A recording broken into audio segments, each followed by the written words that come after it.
So the next one I was going to watch was the I've Had It podcast. My favorite form are liberals. I'm not a medical doctor. I don't really watch them that often, to be honest, because they still have some pretty reactionary liberal takes, and sometimes it just frustrates me that they can't just like speed up the process a little bit of like becoming a full Maoist third worldist or whatever, wherever they're going to end up. But I still do like them. I think they give a good entryway for a lot of traditionally liberal people to kind of move a little bit to the left. Doctor, but what I'm This one is about Trump dying. His health. He must be almost dead. Was this the one I wanted to watch? I thought there was a different one that I wanted to watch, but oh well, I'm sure this one will be good too. seeing from Trump doesn't look good. We have cankles that are, as big as a linebacker's thigh, an NFL linebacker's thigh. We've got all sorts of bruises and caked on makeup on top of the hands. And now we have this weird chlamydia outbreak or something on his neck. Pop this up. As you can see here, Is that chlamydia? this doesn't look good. It like looks to me syphilis like to he me. has some sort of skin disorder, and it's all crusty, and it looks like he's just falling apart at the seams. That just kind of looks like old And person as we shit know to from a me. previous episode I showed you, he's been sending Melania out to the UN.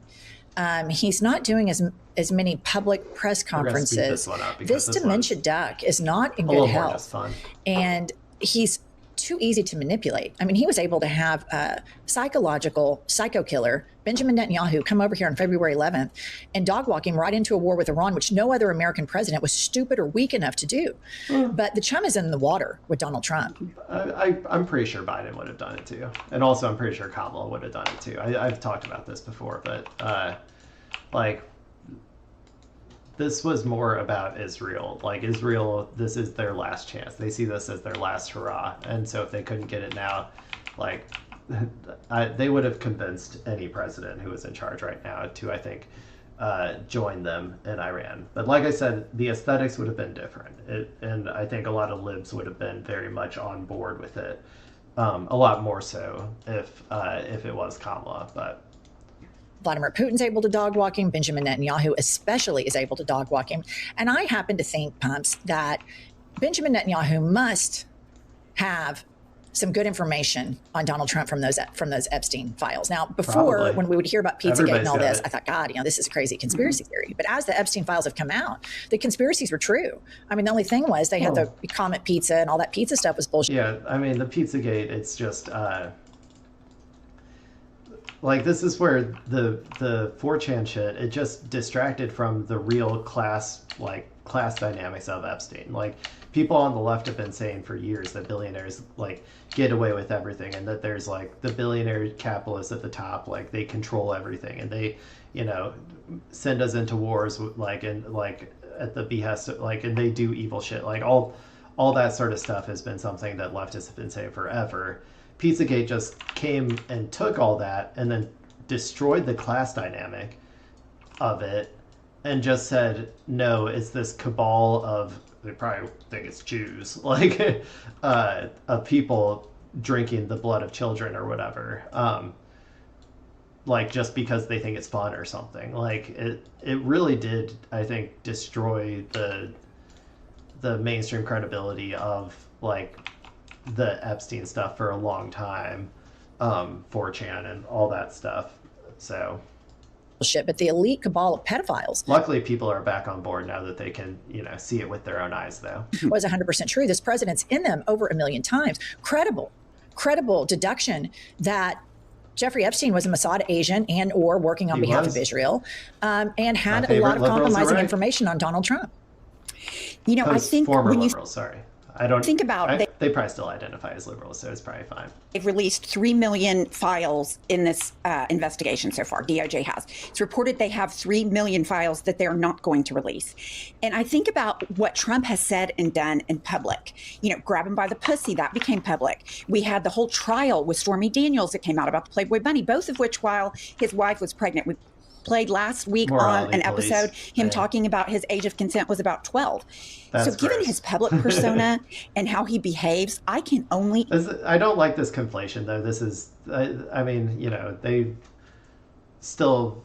They do the morality shaming stuff, which is just an entirely different subject matter. Like, you can talk about it. Like, it was immoral to cheat on his wife and stuff, but it doesn't need to be brought into the conversation about Epstein, because, like, that shit was heinous. Like, those were atrocities. Those were crimes that, like, I don't think that makes the Epstein stuff look worse. I think it makes the more, like, the immoral stuff look, like, better, if that's what, like, if you know what I'm saying. Imagine how despicable his behavior is in private, because what he is willing to say and do in public shocks the conscience. And then let's not forget Bubba. I mean, the email about Bubba. Like, big, beautiful Bubba. If this is one on the public sphere, I think you're right. I can only... I completely forgot about that there was a rumor, or like people speculated that Donald Trump gave Bill Clinton a blowjob. That was one of the best weeks of my life, honestly. That was great. Imagine how deplorable and appalling his behavior is in private. Right. And the link that I'm trying to make there is that how is it that this president, as opposed to all of the others, was able to make such a foolish decision to take American troops into Iran when every other American president, both Democrat and Republican, told Bibi no? They would have at the exact same time. Israel would have made them. Israel would have struck first or whatever, and then they would have had to come in to defend Israel, but they would have 100%, no doubt about it. Especially after Bibi was a ringleader in Iraq in 2011, came over here, lied to Congress about yellow cake and all of this stuff. A lot of that was a big Israel-driven war when Iraq had nothing to do with 9/11. So my point is that if Jeffrey Epstein was blackmailing people, and that's how we got all of it. Again, that is true. Like, Israel wanted us to go after Iraq, but also the entire, like, neocon industry also wanted us to go after Iraq because Iraq had resources and stuff, like the oil. It was all for oil. Like, you're kind of like pointing all of the blame at Israel, which they do hold a lot of the blame, but like also there's, like, you know, class and capital interest here that's happening.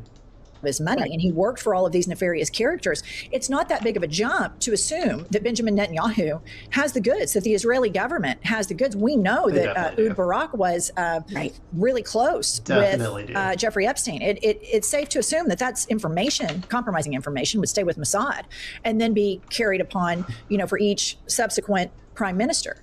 And as all of this is unraveling, American foreign policy faceplant, the Secretary of Defense, I refuse to call it the Secretary of War, Pete Hegseth, he tries so hard to be masculine. I've never seen somebody have to try so hard to be such a masculine guy. And in his effort to be uber masculine, he ends up looking like a pussy, like a performative dipshit pipsqueak. And here he is trying to come out after this, you know, attack. I mean, I don't use such harsh language as these two ladies, but I say that he looks like a little dork when he goes up there with his military terms. He sounds like a 12-year-old trying to pretend like he's a military dude. Turn around and act like he's a big guy. Play the clip. Israel has clear missions as well, for which we are grateful. Capable partners. As we've said since the beginning, capable partners are good partners. Unlike so many of our traditional allies who wring their hands and clutch their pearls, hemming and hawing about the use of force. America, regardless of what so-called international institutions say, is unleashing the most lethal and precise air power campaign international in history. Law, what's that? Never heard of it. B-2s, fighters, drones, missiles. Okay. All of that stuff about Israel being like this great partner is simply because they're willing to commit war crimes. Right. And we cannot say this enough. The United States went into a war with a war criminal, a genocidal, pathological, lying war criminal. It's unbelievable how much Western media can apply a set of morals. So here's where they need to just take it one step further. So are we. We're war criminals too. They learned it from watching us. And logic and deduction skills to Vladimir Putin. And then when it comes to Benjamin Netanyahu, it's crickets. And there is no difference. Both of these people are diabolical, pathological warmongers. And Benjamin Netanyahu wants Israeli hegemony. That's what he wants. And he has a weak American president with this performative Fox News narcissist that he can easily dog walk. But what Hegseth is trying to say, they might want the hegemony or whatever. I think that this might be a cratering event for Israel, and that I don't know if the American people, if this starts going really south with the American people, even the right wing, even the Republicans who have been who have held relatively strong with Israel for the past since October 7th, they might be completely done with Israel too. And at that point, because the capitalists will ignore the Democrats, right? They'll ignore the vast majority of Democrats who don't want anything to do with Israel, but I don't think they'll ignore the Republicans if they decide they're done with Israel. I think that they'll finally be oh, okay, well, I guess this whole thing's over. So, but yeah, we'll see. Signal there. Our traditional partners did all this hand wringing and pearl clutching is that we've got us a real live war criminal here, and we won't have to play by the rules anymore. We can do whatever the fuck we want. We can bomb kids just like they did in Gaza. This is an absolute nightmare. Yes, and Hegseth, let's not forget, he oversaw the bombing of fishing boats, which is absolutely considered a war crime from what I have read on this. So it's kind of a situation where you don't have to caveat that. It is. Bombing fishing boats is a war crime. For anyone out there who's curious, it is. Intend to follow international law. So he doesn't want to be surrounded by allies that look to international law and abide by it. And then I take it one step further and say, why would this administration follow international law? They don't follow U.S. law. They run around and they violate people's rights. They do shit that's illegal. They go to court. They're told you cannot do this. Then they're held in contempt. They have no respect for domestic law or international. Yeah, I mean, this is a good point, but again, I just wish that they would extend it a little further, because the Democratic Party also doesn't care about international law, and they didn't they would pretend a little better, but it was always unequally applied and has been slowly degraded over the years by both parties. National law and Pete Hegseth, the bar is so high on who the worst cabinet secretary is, but he gets my vote because he has so much responsibility and he is so incapable of doing anything with competence, thought, or even advising Donald Trump. I wouldn't even trust his advice in this situation.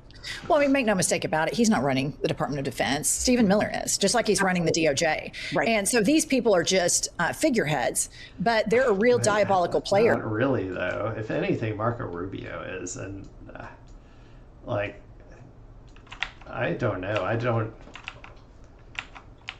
just think this is State Department. This is normal State Department shit. We're just doing normal State Department shit.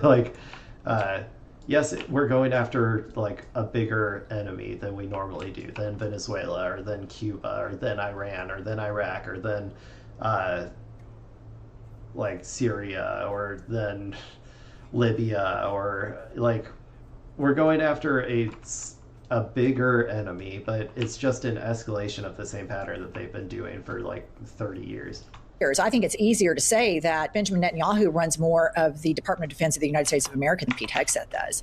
Pete Hegseth, nobody's going to listen to him. And he has now unleashed I listened to him yesterday. Massive instability at the Pentagon. So you have, this crusty neck, dementia duck as a president who is talking about the drapes in the White House on Truth Social, tweeting about Lady Gaga's dad endorsing him 2 years ago. I mean, brain is totally cooked.